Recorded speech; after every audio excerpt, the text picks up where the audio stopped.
Welcome to another episode of the Voices for Voices TV show and podcast. I am your host, founder, and executive director of Voices for Voices, Justin Allen Hayes. Thank you for joining us on this episode. We're over 215 episodes at this point. We're just continuing to help to bring important topics and voices to the forefront, lifting people up in the work that they do and pointing out differences and uh, some work that is also being done that isn't uh, what we consider very, very moral, very right, ethically, however we want to classify it. So that's where we're at, and we've been getting a lot of new attention here, really in the last couple of months, from all over the world.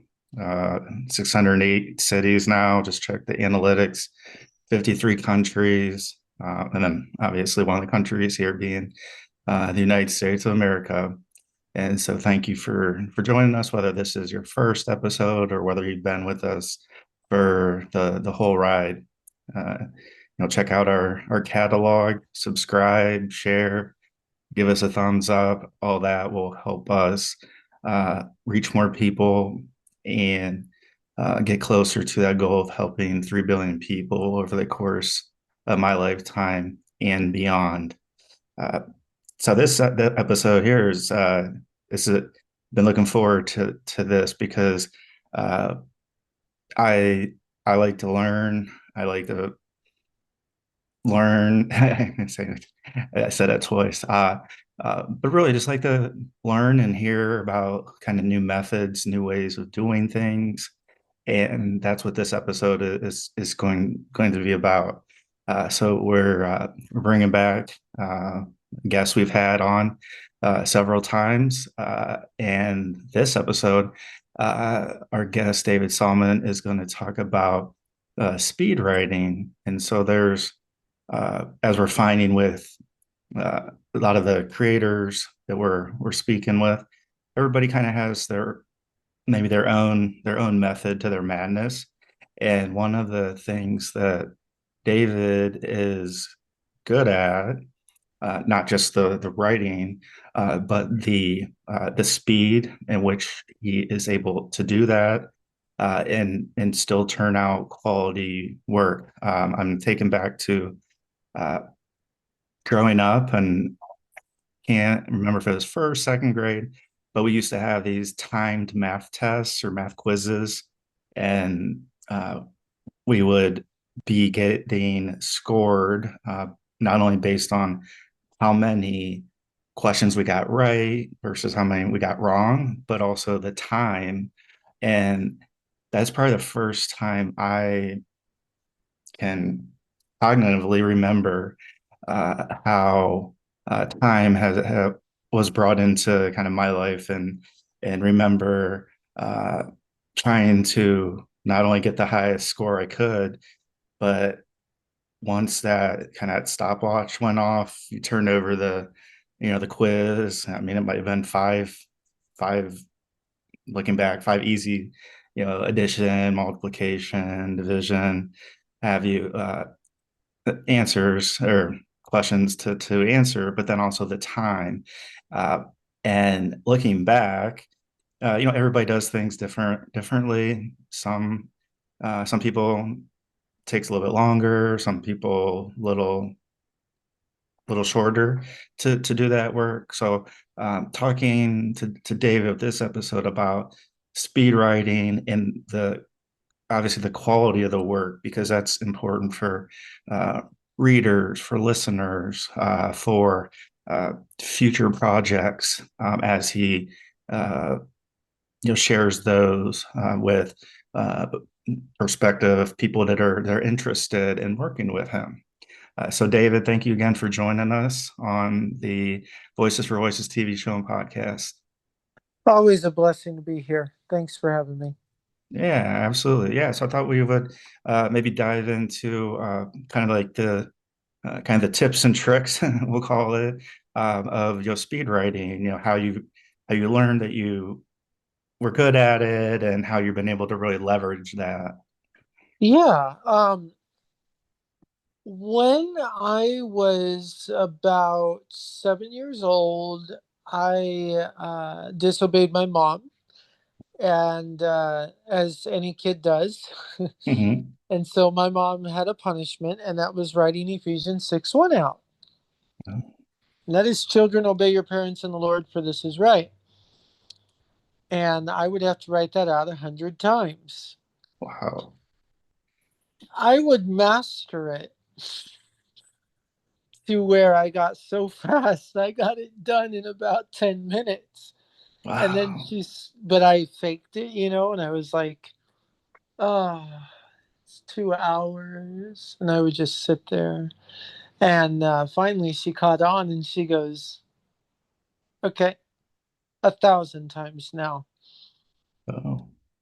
And so that's kind of where my mom picked up that I could write really fast.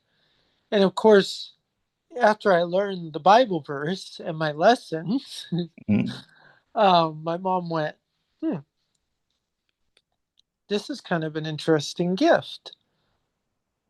Let's see what other people think. So I went to a man named Fred, and he's big sort of editor and writer in the writing industry. And he timed me on how fast I could write because I like to tell stories. And it's funny, I didn't believe that I could write. I just like to tell stories, act them out, draw them, but not write them. And so he gave me a pen and paper, not a computer, and said, okay, write something. I'll time you.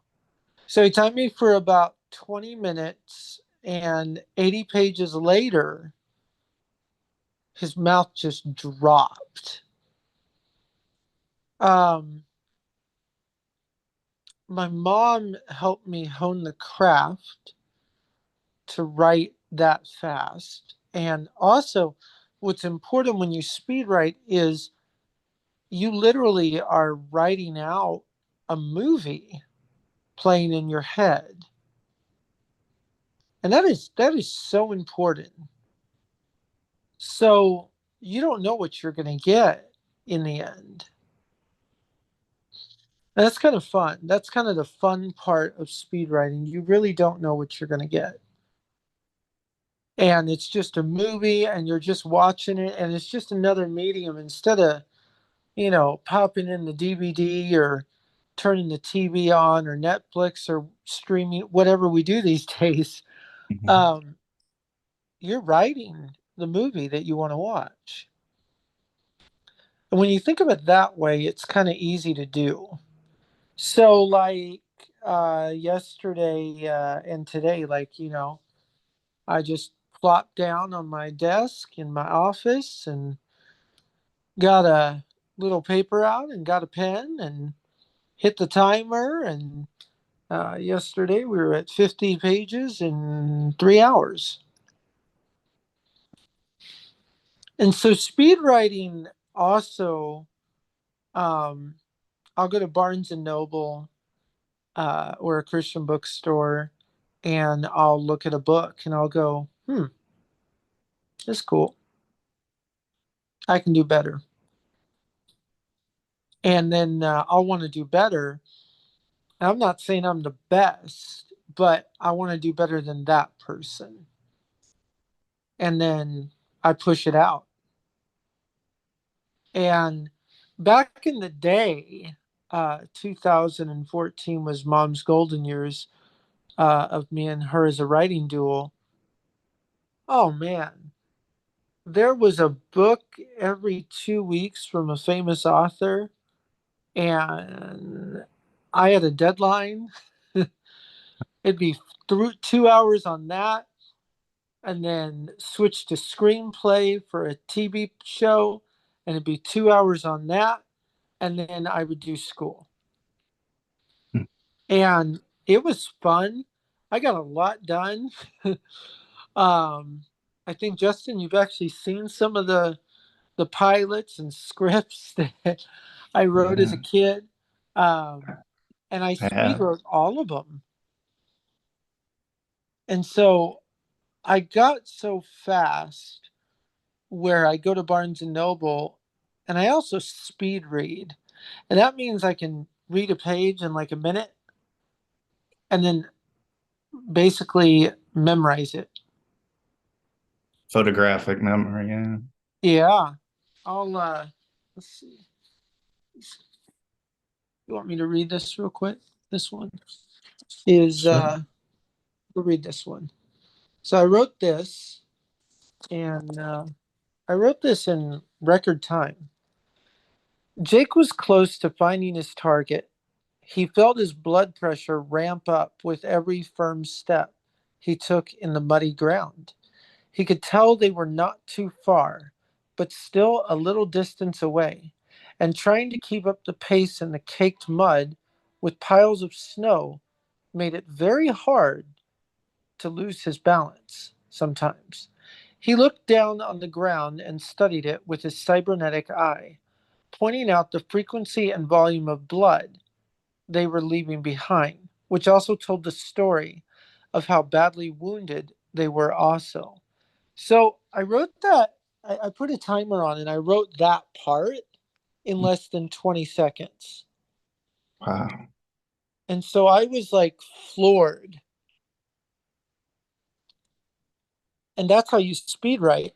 You basically go, okay, I see the scene in my head. How do I get it on paper? How do you do that? Um, the one I wrote tonight, let's get that out, is here it is. And I was just, writing for fun. Johnny walked under the pier with his diving suit on and jacket and change of dry clothes in a bag thrown over his shoulder. It was beginning to get more dark out than before, with the sun setting over the blue ocean, painting the sky a serene galore of pastels and light toned variations of purples and pinks. A more cooler wind blew from the sea, but after being in the water and working up a sweat, it felt good, with the wind blowing back his his sweat-soaked head of blonde bushy hair. After nearly 3 hours of surfing with his friends who were now taking off, Johnny needed to get out. His stomach was famished, sending clear signals through tiny rumbles. It was time to think about finding something to eat. A muscle spasmed in his leg and he winced as he paused to address and rub it. The upcoming junior surfing tournament might have been to give back to the people who lost their homes in the local wildfires, but his coach still made him work harder than usual to push for a win, to push for a victory. Coach Jensen stood behind 13-year-old Johnny. Now, notice we set this scene. We're under a pier. That took 60 seconds today. Oh, wow. And so you're setting a scene of a movie. And when I write, when I sit down, uh, I want to make a movie. I want to set the scene. I want to let the people know what I see. I want you to imagine going to a movie theater and I want you to take your popcorn and have a ball. I want you to come out of that a better person, but also it's a visual feast. See, the joy of writing is that you don't watch TV, you have to imagine yourself there.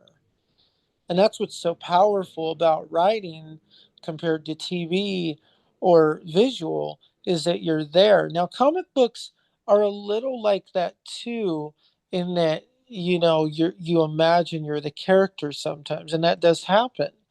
But novels is really special because you imagine yourself as that character.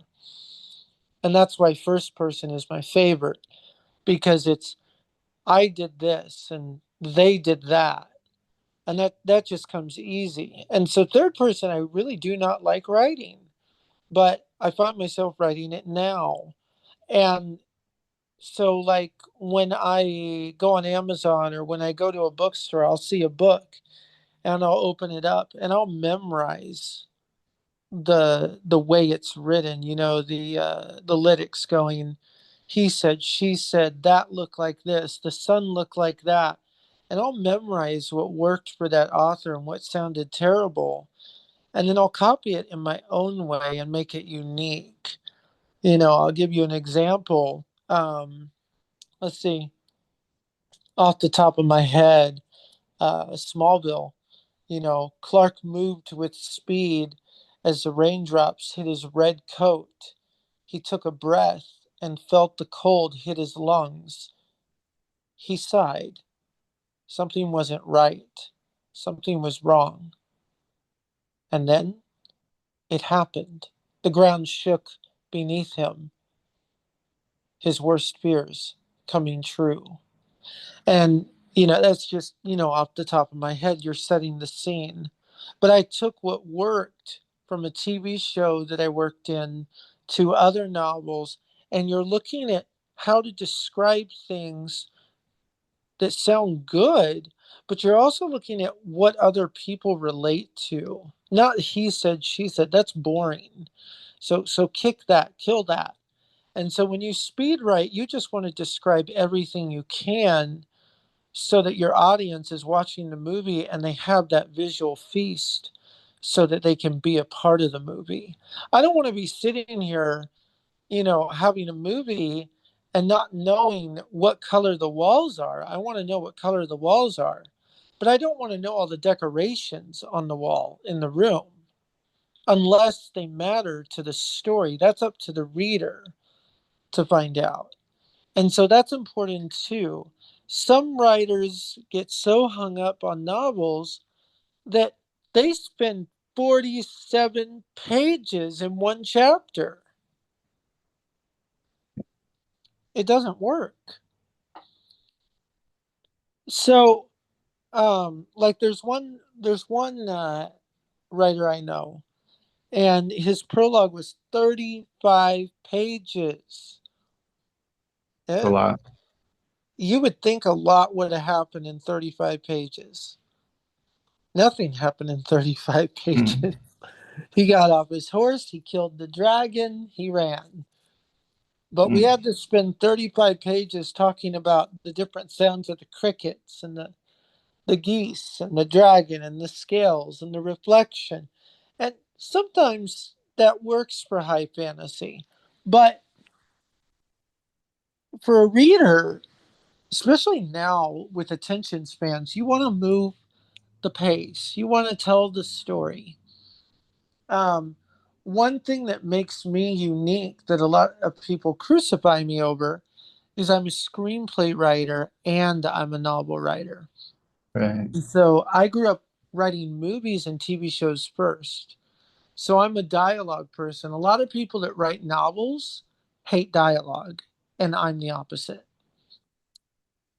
I was just I going to ask you about that because we spoke to one author, and that was a pain point yeah, for them because they were having to now break it down, character by character, conversation, how that formats, and so for you, you really did almost like the hard part first, and then yes, e- eased in, I guess, in a way, not to diminish the work by any stretch, but just as far as no, the type.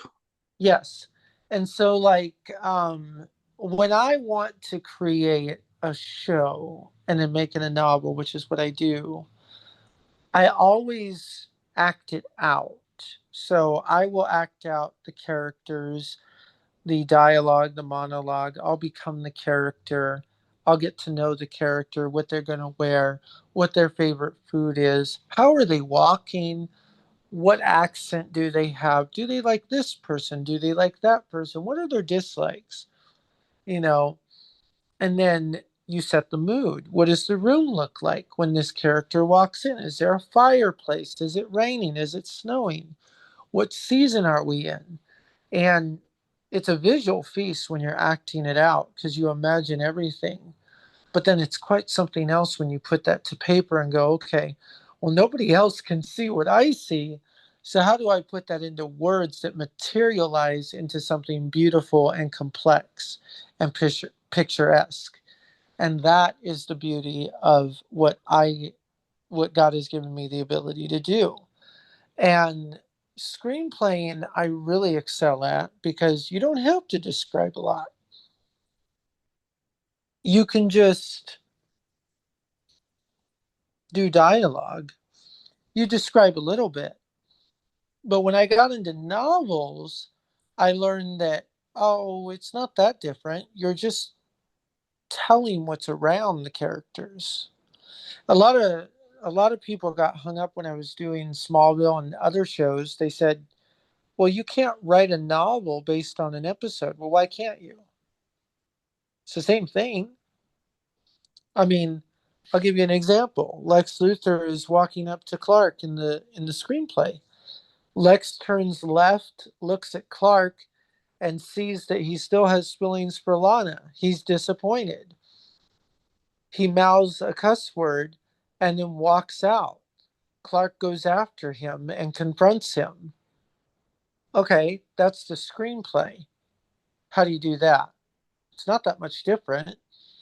You know, Yeah. Lex stood there watching Clark. He was disappointed as he ran his hand on his bald head, reminding him of the pain that he experienced in the town he called home, in the town he called Smallville. He looked at Clark and saw Clark's piercing eyes see through his soul, haunting him like a ghost. He knew he had done wrong. He knew that he was in the wrong, and that is why he had to exit the room before something else happened, before Clark confronted him and knew the truth behind all the secrets that he veiled. Still the Yeah. same thing. Same thing. Yeah. And then dialogue, a lot of authors hold back on dialogue. I welcome dialogue. I think dialogue is beautiful and that's what makes TV. But I think what is rejectful in a lot of novels right now is we don't have dialogue. We have the action. So it's very important to have dialogue with your characters that is believable and not hogwash like some authors like to do. That's why when I'm hired as a screenplay writer to screenplay a novel, it's so hard because you don't have dialogue that makes sense. The author has all this fancy dialogue that just doesn't sound real. Mm. And a lot of novels have that problem. It doesn't sound real. You want the dialogue to be real. What would that character say? What would that character do? And so that's important. Um, when I write novels, I fall in love with emotion. So I always want my characters to be emotional. I always want to remind the audience that, you know, the characters are having an emotion. And when someone is reading my work, I want them to go, wow, I feel for that character. Oh, why did that have to happen to that character? I don't want them to take a guess that that happened. I want them to know it happened. Partially why I quit the story tonight because I stared at it and went, huh, no, that's terrible. Let's try again. What does he feel when the wind hits him? We know that his hair is wet. We know that it feels good, but what is it making him feel? Is it sending shivers through him? Does he like the cold weather? Does he get sick in the cold weather? Is it unusual to have the cold weather where he is? Is the water cold that he's surfing in? You have to ask all these questions in order to paint a picture and a story. And that's important. Yeah. Um, while while we still have a couple of minutes, I know Yeah. uh, writing, uh, your experience writing songs, lyrics. Right. How's that different, or the approach you take in that case when you're It's really funny. I usually, when I act out, I write the song in the background. Mm, And so I don't know the song until it fits the character. Like the new one I'm doing for a project is I kinda wanna be more than friends. I don't know where this is gonna end. I don't know about you, but I really like you too. Can you tell me, do you feel the same way too? I want it more than friends. So that's playing in the background of these two characters eyeing each other, and they like each other, but they don't know it yet.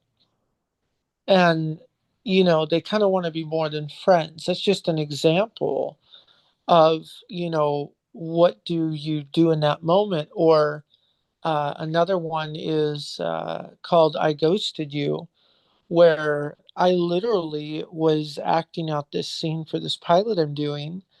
And it's a scene where someone's standing over the Brooklyn Bridge and someone ghosted them. So it's I was just standing over the bridge. You said that you would be here, and now you're not. I should have looked at my phone. Now I'm caught up all alone. Now I got my emotions tied in a knot. I don't know where you went, but I think it's time for me to. Where did you go? Where did you run to? Did you get stuck along the way? So it goes on about how this person ghosted them and how they're emotional about it. And that's what plays in the pilot while they're looking at their phone. So I do my own original songs, and then I sell it to artists like One Republic, like JB, like Usher, like other people, because you're writing that for that episode or that character. So it's also called speed writing lyrics. that's what I was going to um, ask you about. Yeah, if it's Yeah, the they just same. come naturally. It's like I'm in the shower and the song comes to me, I feel this way, I feel that way, it's bam bam bam. Oh, that character feels that way. Or, I did a Wonder Woman pilot I'm most famous for that never got to see the light of day. And it's "Ooh, I don't wanna see you ever again, never again." And it's Diana, and she's in her bedroom, and she met Steve Trevor, and Steve broke her heart, and so she doesn't want to see, him again. And it ends with, "If you don't want to see me, you just don't want to see me ever again. Don't leave me hanging here so dry. I feel like I just want to cry. I'm breaking down tonight. Somebody help me, light." And so she's crying, and you pan the camera, and it ends. Now we shot it, and I wrote the song. The song goes on, you've heard it on the radio, but um, it's not for that pilot. The artist took it, made a music video, did the same idea, and it works. And so music is a part of my process of creating. And I'm also an artist, so I draw what my characters wear or what they look like. I will always know he has red hair, and he likes to wear blue shorts and a green top, and he doesn't like gray. I'm not one of these writers that has documents that talk about all their dislikes, I know it because I draw the character and I see it like a comic book come to life. So that's how I create. Yeah. No, this is I'm glad we got to the lyrics and the music part. That was what I was hoping we would get a chance to do and have you uh do some singing because I mean really I mean, we talk about gifts and you know what people have, and it's truly you know everything around the creating, whether it's novels, whether it's screenplay, whether it's the lyrics. Uh, you definitely you know have the gifts, and I know you already know that, but for people uh, who don't and are you know still you know learning you know, the evolution of you know who you are and what exactly you do and how you do it and how it all kind of comes together. That was I'm glad we got to that point because that was what I was looking forward to the most. And you just never know time wise. And so to know that you have kind of these layers as you're thinking about a screenplay or novel, and you have that those lyrics playing during a scene, and so all that kind of just comes natural to you that I don't want to say you're not thinking at this point, but you've been doing it so long that uh, it it's just more about the doing and you know what do I need to do? You have the confidence, you have lots of work you've done and are doing, and I think that's key for anybody really finding out what they like, what they're good at, and then trying to find a career to be able to do those things. You know, somebody could be good at something, but if they don't like doing it, then it's not going to really come through as much was with that passion of liking what you do, being good at what you do, and then being able to pivot depending on okay, we're going to take out of this screenplay, this novel, and this song. We're going to take this song and you're going to sell it to a particular artist, and then maybe the screenplay goes through, and then the songs playing in the theater when or at the house or wherever And that has we live. happened. Some famous songs in some famous movies that I wrote, and I hear that and go, "Wow, I had a part to play." And like audiences are like, "That's a cool song," Right. you know? It's so powerful, really, because you're bringing you know different senses. You're bringing you know kind of the watching and the listening, and then music, and you know no matter where we live across the world, music plays a huge part. You know, there's obviously variances depending on cultures and where people reside, but from you know, in the beginning of time, some form of music, you know, hearing you know the beat in our heads or humming a beat or uh, being as advanced as you are with lyrics. I think that's something that is universal across you know humankind, human nature. Yeah, I would agree with you. And We speed got writing, 2 minutes, just yep, FYI. speed writing, creating it, it all stems from a lot of hard work and Right. from God, and from God. Of course, and that's also something for people to listen and hear that what might be easier than something else doesn't mean that it wasn't hard work. That there is a lot of hard work that goes in. So even if you're good and you like something, doesn't mean that there's not going to be hard work. There's going to be, you know, sometimes in the shower, sometimes you have a block of time set aside, but maybe you know those thoughts come you at a point in time where you're like, crap, like I had this time set aside, and why couldn't that flow in at that particular time? So to know that there's going to be hard work, that it's not going to be easy, like as if we're winning the lottery, the Powerball. I agree. Yeah.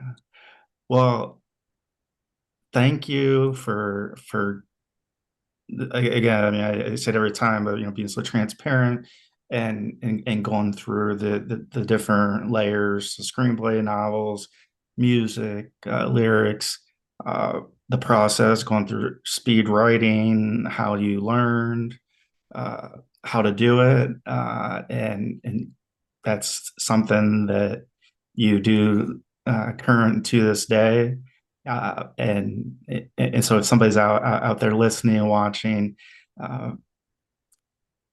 it may take some time. So what you're doing and excelling at might not be something that another person per se might be picking up and able to do. It could be, or it could not. Maybe it's the lyric part versus the screenplay versus the novel. And I think going through the mechanics like you did and how it got started, with your mom and as you're growing up, and how that started to transfer into screenplays and novels, the lyrics of songs, and we just want to say thank you for joining us on this episode as you do, and really just sharing your talents and tools of the trade. Thank you. I enjoyed being here. Thank you. And I hope You're it helps welcome. someone too. Yeah, I have a hunch that it might, at least one, if not more. And so we'll give it a wrap up now. So thanks to David Solomon for joining us today. As always, given his time, mechanics, tips, ideas, speed writing, and beyond. He was able to share with us, and then be able to grace us with some lyrics and some music. Doing a cappella. So definitely grateful for that, and we're grateful for you, our viewers, our listeners, wherever you're at, whatever corner of the world you're at. Thank you for watching. Thank you for listening. If you can subscribe, give us a thumbs up, like, share. Uh, we would definitely appreciate that. And until next time, please be a voice for you or somebody in need.